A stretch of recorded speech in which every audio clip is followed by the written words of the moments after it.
네, 반갑습니다. 9월 23일 목요일 장중 시황입니다. 자, 시장은 일단 하락 출발했습니다. 아무래도 이제 해외 변수가 약간은 뭐라 그럴까요? 좀 부담스러웠다 이렇게 볼 수 있겠죠. 자, 우리나라는 일단 추석 명절을 통해서 그 변수를 넘어가긴 했는데 그럼에도 불구하고 네, 그래도 어느 정도 좀 영향을 받아줘야 되지 않겠느냐. 뭐 이럴 때는 또 인정이 많은 편이에요. 그죠? 그래서 아무튼 일단 하락 출발한 상태고요. 그래도 시장은 괜찮은 편입니다. 나쁘지 않고요. 종목들 간의 변동폭도 그렇게 크지 않기 때문에 뭐 무난히 잘 넘길 수 있으리라라고 생각을 해볼 수 있겠습니다.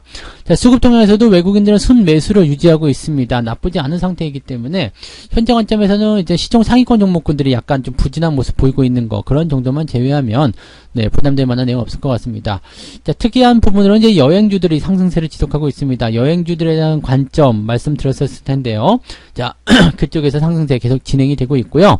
전체적으로 관망세가 좀 진행되고 있지만 이렇게 여행주를 비롯한 어떤 소비주, 그 다음에 위드 코로나와 관련된 그런 내용들 또는 특별하게 자기만의 어떤 재료가 있는 종목들, 그런 종목군들은 상승 흐름이 진행되고 있다라고 보시면 되겠습니다. 뭐 부담될 만한 움직임들은 아닌 것 같고요.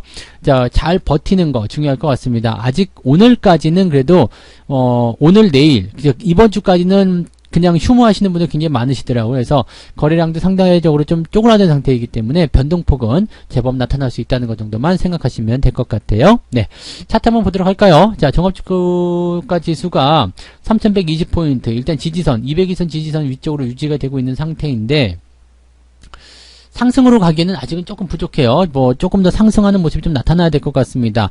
일단은 지금 데드크로스 나와 있는 상태죠. 지금 자리가 굉장히 중요한 게 뭐냐면 자, 61선도 위쪽에 깔려 있고요. 그 다음에 이 데드크로스 21선과 5일선의 데드크로스가 현재 진행 중인 상태인데 지금 3120포인트 저점 지지가 만들어졌단 말이죠. 그러니까 이 지지가 유지가 되면서 주가가 상승하고 골든크로스 전환이 된다라면 그 다음에 3200포인트 저항이 또 나타나겠죠. 그래서 지금 이 코스피 지수가 한 단계 업그레이드라든지 뭔가 강한 상승을 보여주려면 3200포인트 이상으로 올라가 줘야 된다라는 말씀을 드릴 수 있는 거고요. 또 여기서 뭐 바로 상승하지 않고 옆으로 좀 횡보를 하게 된다라면 3100 한 7, 80포인트 정도에서 이제 포인트가 만들어지게 될 겁니다. 그렇다고 하더라도 3200을 일단 넘어서야지만이 좋은 흐름이 만들어질 수 있다는 것 정도는 우리가 참고해 보실 필요가 있을 것 같습니다. 그래서 지금 상태에서는 그냥 뭐 나쁘지도 않고 좋지도 않고 뭐 그냥 그렇습니다. 그냥 괜찮은 상황, 그냥 횡보 이런 건 정도로 보시면 될 것 같고요. 자, 지금 미국의 테이퍼링이라든지 이런 부분에서 약간은 좀 완화된 모습이 좀 나타났고요. 오늘 헝다그룹이 어떤 식으로 채무 상환을 하느냐에 따라서 주가 반등들이 일어날 수 있다라고 판단하시면 될 것 같습니다. 그래서 뭐 당장 헝다그룹의 어떤 영향력이 우리나라 증시에 미친다거나 아니면 해외 증시에 미치는 영향력은 그렇게 크지는 않을 겁니다. 근데 아무래도 이제 그런 불안감들을 가지고 있는 상태이기 때문에 현재 이 시점에서 이제 뭔가 경계심을 좀 나타내거나 관망을 좀 해보자 하는 형태의 모습을 좀 나타날 수 있다고 보시면 될 것 같아요. 자, 종합주가지수 봤고요. 코스닥 한번 보면은요. 코스닥도 나쁘진 않습니다. 지금 1040포인트. 뭐 이 정도 0.5% 정도 내려오긴 했는데 뭐 크게 나쁘지 않고요. 지난 주말에 이제 주가가 좀 올라간 상태에서 시작했기 때문에 오늘 조금 내려가는 것 정도는 괜찮은 포인트다라고 보시면 되겠습니다. 분봉 차트 보시면 이제 10시 넘어가면서부터 저점 잡아가는 모습이기 때문에 오후에 조금 더 상승의 패턴들을 기대해 볼 수 있지 않을까 생각하기도 합니다. 종합주가지수도 마찬가지죠. 10시 시점에서 이제 3110, 3115 이 라인대에서 저점이 만들어진 상태고요. 다시 상승할 수 있는 가능성은 가지고 있다고 보시면 될 것 같습니다. 뭐 분위기는 나쁘지 않기 때문에요. 현재 시점에서 이제 종목들 잘 유지하시고 보유만 하셔도 큰 문제는 없을 것 같습니다. 다만 시장이 약간 관망세이기 때문에 매수 접근하시는 데는 약간 애로사항이 좀 있을 것 같아요. 그러니까 그런 부분만 조금 주의를 해주시면 좋을 것 같습니다. 자, 시총 상위권 보기 전에 수급 한번 살펴볼게요. 수급 보시면은 외국인들이 2,400억 지금 순매수 확대하에 나가고 있는 모습 확인되시죠? 아마도 이제 오늘은 전기전자 쪽 움직임이지 않을까 생각되는데요. 맞죠? 전기전자 쪽, 그 다음에 제조업, 그 다음에 대형주, 시총 상위권 종목에서 매수가 진행되고 있고요. 나머지는 매수가 그렇게 크진 않습니다. 그리고 매도 쪽에서는 철강금속 나타나고 있고요. 운송장비, 오늘은 화학주 쪽이 순매수 전환되면서 분위기가 나쁘지 않은 상황으로 가고 있습니다. 특이점은 기관들, 특히 금융투자 쪽에서 차익 실현이 같이 나서고 있는 모습이기 때문에 지금 개인과 기관들이 매도를 치고 있고요. 그다음에 외국인들이 대형주 쪽 위주의 매수를 하고 있다는 정도를 생각하시면 좋을 것 같습니다.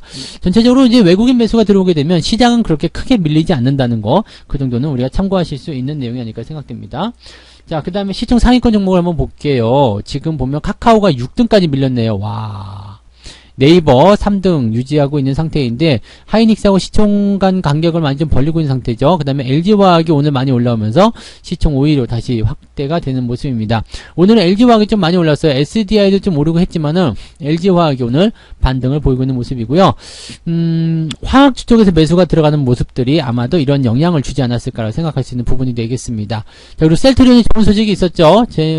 이제 그 레키노나죠. 레키노나에 대한 그 식약처 그 승인이 이제 좋은 소식으로 전해지면서 오늘 5%대 상승이고요. 관련 종목으로 이제 뭐 바이오톡스텍 같은 경우가 이제 주가 상승하는 모습이 13%대 나타나고 있는 모습이기도 하고요. 이게 아마도 이제 코스닥 쪽으로 가게 되면은 이제 셀트리온 헬스케어나 셀트리온 제약 쪽에서도 주가 급등 쪽으로 연결될 수 있는 포인트가 되었다라고 생각하시면 되겠습니다. 뭐 그 외의 종목들은 특이사항은 아직은 없는 것 같아요. 그래서 뭐 그냥 오늘은 전체적으로 관망세라고 보시면 되겠고요. 포스코가 지금 34만원까지 내려왔습니다. 자, 이제 매수 포인트가 잡혔는데요. 35만원대에서 이제 매수 포인트를 어떻게 잡을 것이냐, 여기서 돌리는 위치를 잡을 것이냐, 아니면 조금 더 떨어질 것을 기다릴 것이냐, 요 부분을 이제 결정하셔야 되는데 오늘 오후가 아니면 내일 정도가 될 것 같은데요. 매매 포인트는 이제 35만원 아래쪽으로 잡아놨기 때문에 나쁘지 않은 것 같아요. 그래서 관심을 좀 가지셔도 좋지 않을까라고 생각해 보시는 부분이 되겠습니다. 참고하시고요.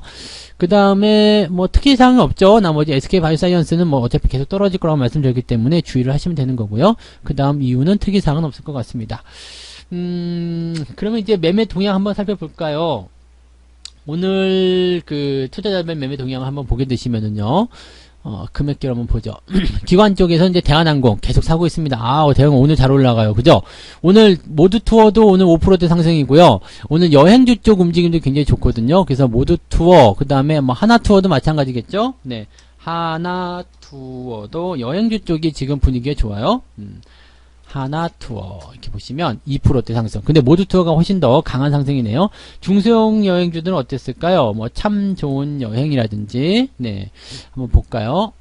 참 좋은 여행 5%대 상승이죠. 그 다음에 노랑풍선 네 5%대 상승이고요. 그 다음에 레드캡 있었죠? 네. 요 5개. 자, 여행주는 그 어떤 거든 상관없다고 그랬죠? 아무거나 하나만 갖고 있으면 된다고 그랬습니다. 그래서, 여행주들은 여러분들이 이제 방송을 통해서도 매수를 좀 하셨으리라 생각하고요. 저 역시도 이제 모두 투어 매매를 해서 가지고 있는 상황인데, 지금 수익률이 제법 괜찮은 편입니다. 그래서 계속 올라가고 있는 이런 종목들, 지금 후반부까지 계속 볼 수 있는 거고요.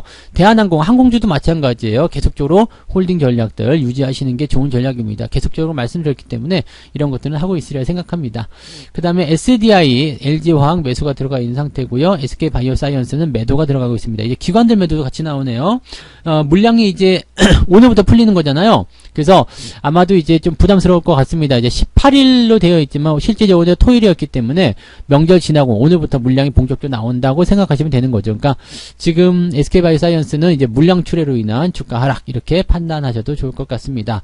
로드케미칼은 어땠을까요? 지금 모양새 나쁘지 않네요. 25만원대. 이건 조금 더 지켜보긴 해야 될 것 같아요. 뭐 화학주 쪽 움직임 나오고는 있는데 요거는 조금 더 지켜봐도 되겠습니다만 괜찮네요. 지금 그래서 롯데케미칼, 포스코 둘 다 매수 포인트가 들어오는 것 같으니까 참고 관점으로 생각하셔도 좋을 것 같습니다. 롯데케미칼 매도가 좀 들어가고 있는데 조금은 더 지켜봐도 괜찮겠죠. 한 25만원대까지는. 그래서 관심을 좀 가져보고요. 이제 상황적인 부분들을 잡아서 가져가시면 될 것 같습니다.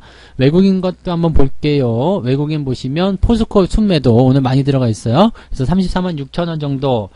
요것도 나쁘지 않아요. 일단 돌리는 위치만 잘 잡아내면 될 것 같은데, 만약에 더 떨어지게 된다라면은 분위기가 좀 달라질 수 있겠습니다만, 저점 지지대가 33만 3천원 정도 나와 있기 때문에 큰 문제는 없어 보입니다. 일단 외국인 수급도 나쁘지 않고요. 월봉상 흐름도 현재 보시면 조금은 들어올 수 있겠죠. 조금 들어올 수 있기 때문에 뭐 오늘 굳이 서두를 필요 없을 것 같긴 합니다만 뭐 포스코라든지 롯데케미칼 같은 경우는 관심권에 놓고 생각해 보시는 게 좋을 것 같긴 합니다. 근데 어쨌든 오늘 외국인 매도가 많기 때문에 외국인 매도에 대한 부분들을 어떤 식으로 판단할 것인지 생각하셔야 되겠고요.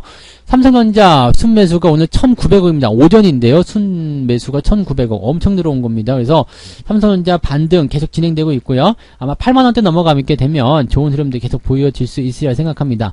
하이닉스 같은 경우도 마찬가지예요. 이거 11만원, 12만원, 이렇게 12만원쯤 돼야지 좋은 흐름이긴 한데, 계속 계속적으로 꾸준하게 상승하고 있기 때문에 긍정적으로 보셔도 되겠죠. 외국인들은 아시아나항공 매수가 들어가 있습니다. 오늘 11%대 상승 좋아요. 아시아나항공도 계속적으로 상승하고 있기 때문에 계속 홀딩하시면 되겠고, 유가와 관련된 부분에서 정제마진 이야기 드렸었죠. 지금 S51 같은 경우도 상승세, 시황 잘 보시면 다 나와 있어요. 그죠? SK이노베이션도 같이 포함되는 모습이 확인되고 있습니다. SK이노베이션 같은 경우도 지금은 보면 뭐 배터리 쪽 움직임도 당연히 있겠습니다만 정제마진 쪽으로 또 주가 상승이 일어날 수 있는 부분이긴 합니다. 근데 워낙 이제 배터리 분사에 대한 그런 리스크가 워낙 크다 보니까 좀 부담스럽다 정도로 생각하시면 되겠죠. 외국인들은 SK바이오사이언스 매수 조금 들어가 있는데요. 요 어차피 물량 나오는 부분이라서 실제로는 이제 주가 하락이 계속 진행될 수밖에 없는 상황이 아니겠는가 생각하셔야 될 것 같습니다. 그 외에는 특이사항 없고요. 현대중공업 어떻게 됐나요? 오늘 많이 빠졌죠? 네, 그럴 거라고 말씀을 드렸는데 이 부분들은 아마 여러분들이 그냥 알고 계시리라 생각합니다. 그래서 현대중공업 같은 경우는 어제 17일이죠. 요때 매도하셨으면 정확한 겁니다. 그래서 12만원에 100% 수익 먹고 딱 빠져나오시면 아주 깔끔한 매매가 되셨으리라 생각합니다. 물량 나올 때는 항상 조심하셔야 된다는 거, 그것만 잊지 않으시면 이런 신규 종목에 당할 일이 없어요. 그래서 신규로 들어갈 때 매수 들어가시는 거 절대로 하시면 안 되는 행동이라는 것을 꼭 명심하시기 바랍니다. 자, 약간 종목별로 다이나믹한 부분들, 약간씩 변동성이 있는 것들 좀 있긴 있었습니다만 대체적으로는 그냥 뭐라 그럴까요? 그냥 홀딩이라고 봐야 되겠죠. 그냥 관망입니다. 그래서 시장이 지금 어떻게 돌아갈 것인지에 대한 부분들은 저점이 유지가 되느냐 그 여부를 가지고 보시면 되는 거고요. 저점 유지가 되고 있기 때문에 오후에는 조금 더 회복이 보일 수 있겠습니다만 거래량 자체가 워낙 적습니다. 지금 코스닥도 그렇고 코스피도 그렇고요. 거래량 자체가 워낙 적기 때문에 아마도 내일까지는, 그죠? 내일 또 주말장이잖아요. 그래서 내일까지는 조금 조심스럽게 살얼음판 건너듯이 살살 조심조심 건너가야 되지 않을까라고 생각되는 부분이에요. 그러니까 그 내용들 같이 참고하시고요. 그 다음에 CJ, CGV 같은 경우 모양 나쁘지 않네요. 딱 좋게 나왔네요. 그죠? 이런 부분들도 같이 참고해서 여러분들 참고해 주시면 좋겠습니다. 자, 오늘은 네, 마음 편안하게 좀 대응하시면 좋을 것 같고요. 시장이 크게 밀리거나 그러진 않을 겁니다. 대신에 시장이 또 크게 상승하는 부분도 없기 때문에 약간의 변동성, 뭐 1, 2%대 위아래 움직이는 변동성은 그냥 네, 일상적인 부분이다 정도로 생각하시는 게 맞을 것 같고요.